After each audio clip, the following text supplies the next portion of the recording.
the first rule, which is kind of a comical rule, is stand up straight with your shoulders back. And it's a meditation, among other things, on the habits of lobsters. Lobsters govern their postural flexion with serotonin. Depressed people crouch over. I wonder if there's any link between those two things. Serotonin, it governs status, emotional regulation, and posture in lobsters, just like it does in human beings. The best way to present yourself is to stand up forthrightly and to stretch out, and to occupy some space, and to you make yourself sort of vulnerable by doing that because you open up the front of your body, right? But it's a sign of confidence, and that way people are most likely to give you the benefit of the doubt. And that's a good way to start regulating your mood. But not only does it directly regulate your mood to stand up, because it's so tightly associated, like postural flexion is associated with serotonin and emotional regulation, but also because if you straighten up and you present yourself in that manner, then other people are more likely to take you seriously. Rule number 2 is treat yourself like you're someone that you care about. You should figure out how you would like to be treated, like you were taking care of yourself, not how you would like people to respond to you. It's more important than that. You want to treat other people like you would like to be treated, well, then you have to figure out how would you like to be treated? And while you'd like people to fawn all over you and just lay everything at your feet, it's like, no, that's not something you'd wish for someone that you were taking care of. And then there's an additional problem, which is it's often the case that people will treat other people better than they treat themselves. If you have a dog and you take him to a vet and the vet gives you the prescription medicine, you'll go buy the medicine and you will give it to the dog and you will do it properly. But if you go yourself to a doctor and you get a prescription, there's a 30% chance you won't even pick up the medication. And if you do, there's a 50% chance that you won't administer it to yourself properly. And the next rule is make friends with people who want the best for you. If you have a friend that's aiming down and you do something that's aiming up, then they're generally not that happy about it.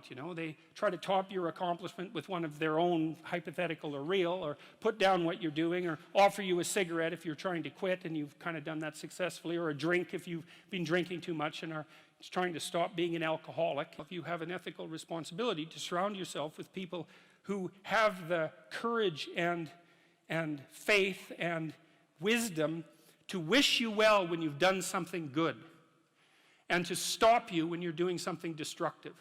And if your friends aren't like that, then they're not your friends.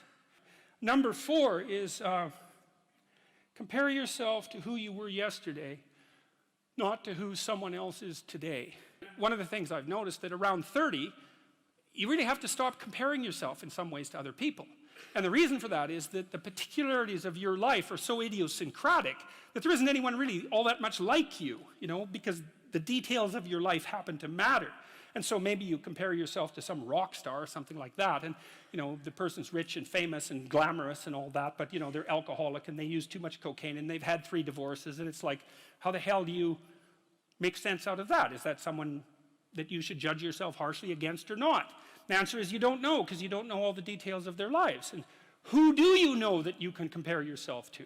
That's easy. You. Yesterday. You need a goal, but we don't want to let your distance from the goal crush you.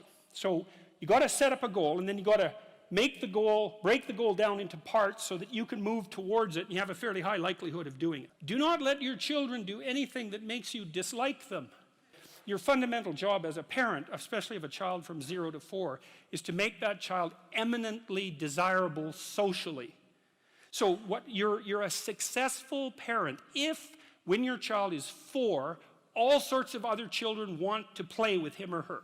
That's really that's like if you want one marker of whether or not you've been successful, that's it. It's a meditation on resentment, and one of the principles that I extracted from that is, like, a resentful person wants other people to change. And if you're resentful, then your motivations aren't trustworthy. In fact, they're very, very dark. And resentful people who want to change the world are not to be trusted. What should you do instead? How do you treat your own resentment? I would say, well, I read this great line in a T.S. Eliot play called The Cocktail Party. And in it, this woman comes up to a psychiatrist, I think this is in this chapter, and she says, I'm having a really rough time of it. I'm suffering badly. My life is not going well. And then she says, I hope that there's something wrong with me. And the psychiatrist says, well, what the hell do you mean by that? And she says, well, here's how I look at it. There's either something wrong with the world, and I'm just in it, and that's how it is. And then, like, what am I going to do about that? Because it's the whole world. Or maybe I could be fortunate, and there's something wrong with me that's causing all this unnecessary suffering, and if I could just set it right. I could learn, and I could set it right. Do what is meaningful, not what is expedient. There's this idea, it's a very deep Christian idea, that the Messiah is the person who takes the world's sins upon himself, right? That's a characteristic of Christ, right? It's something, the idea is something like Christ died for your sins. It's like, what the hell does that mean exactly? But there's an idea there, a psychological idea, and you know that because the idea doesn't go away. It's lasted for thousands of years. It's like, well, so the idea signifies something. It has a psychological reality independent of its metaphysical reality, whatever that might be. The idea that the Savior is the person who takes the world's sins upon himself is exactly that. It's like the way that there stops being Nazis is for you to know that the Nazis were you, and for you to decide not to do that again. But you have to know, you see, this is the thing that people won't do. You have to understand that you could not only do what the Nazi camp guards did in Auschwitz, but that you could actually enjoy it. And then you have to decide that you're not going to do that anymore. Rule 8 is tell the truth, or at least don't lie. And originally that rule was just tell the truth. But then I thought about it. You better be careful about putting forward a rule like that, because to tell the truth implies that you know the truth. And you don't know the truth because you're too ignorant to know the truth. Like, you don't know the truth about anything fully, right? If you push your knowledge out far enough, if I ask you why about something you're doing enough times, it's usually only 3 or 4 times, by the way, you're out answers, you don't know.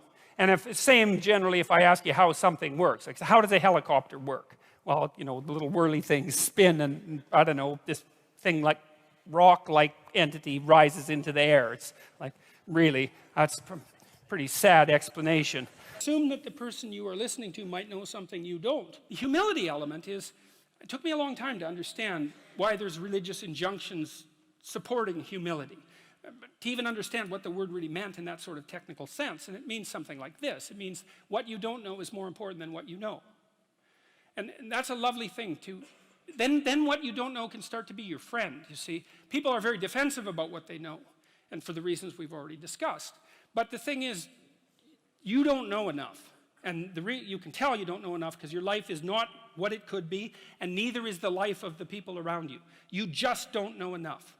And so what that means is that every time you encounter some evidence that you're ignorant, someone points it out, you should be happy about that, because you think, oh, you just told me how I'm wrong. It's like, great. Like, maybe I had to sift through a lot of nonsense to get through the real message that you're telling me, but if you could actually tell me some way that I'm wrong, and then maybe give me a hint about how to not be wrong like that, well, then I wouldn't have to be wrong like that anymore. That would be a good thing. And there's some integral relationship between communication and the structure of being. It's part of the role that consciousness plays in the world, whatever that role is. Language takes the chaos and makes it into things. And so God has Adam name all the animals. They're not even really real until they have names. Now, they're more implicit. That's another, you know, here's an example. Let's say that you're having a rough patch in your relationship, and you don't know why. It's unnameable. Is it real? Well, yeah, it's manifesting itself in like a physiological discomfort. Then you talk about it and you name it. It's like, it goes from this blurry thing that's kind of potential, it goes snap, and then it's this thing, right? And then that's a horrible thing. It's like a little poisonous thing, but it's not a whole foggy cloud of potential poison. It's like this little sharp poison thing. And then you think, okay, it's real. It's a little monster, but it's not, it's little at least. And now probably we can do something about it if we can admit to it. So it's this precision that specifies. Rule 11 is, don't bother children when they're skateboarding. And that's a meditation on the difference between weakness and goodness. You see, one of the things that's happened in our society, and especially with regards to our attitude towards men, but also our attitude towards the masculinity in women. So it's just as toxic for women, is that we seem to have concluded that strong men are dangerous, and that's partly because we think Western culture is a tyrannical patriarchy, and the only reason you get to the top is because you misuse power. And so all the men who are at the top of the hierarchy are all misusing their power, and they're all tyrannical, and all the guys who have the aim and ambition to achieve that are just tyrants in training. And that's sort of the basic attitude that we have towards our own culture and towards young men now.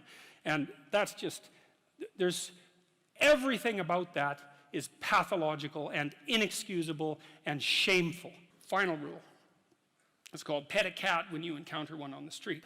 You have to be alert when you're suffering. You have to be alert to the beauty in life, the unexpected beauty in life. And that's kind of what I was trying to get across with the idea of the cat. There's this cat that lives across the street from us called Ginger, and Ginger's a Siamese cat. And cats really aren't domesticated, technically speaking. They're still wild animals, but they kind of like people. God only knows why, but they do, you know. And so Ginger will come wandering over, and then she'd kind of mosey over and let you pet her if she was feeling like it that day. And, you know, you have to look for those that little bit of sparkling crystal in the darkness when things are bad. You have to look and see where things are still beautiful and where there's still something that's sustaining. And, you know, you narrow your time frame and you be grateful for what you have, and that can get you through some very dark times. And maybe even successfully if you're lucky. But even if unsuccessfully, then maybe it's only tragic and not absolute hell.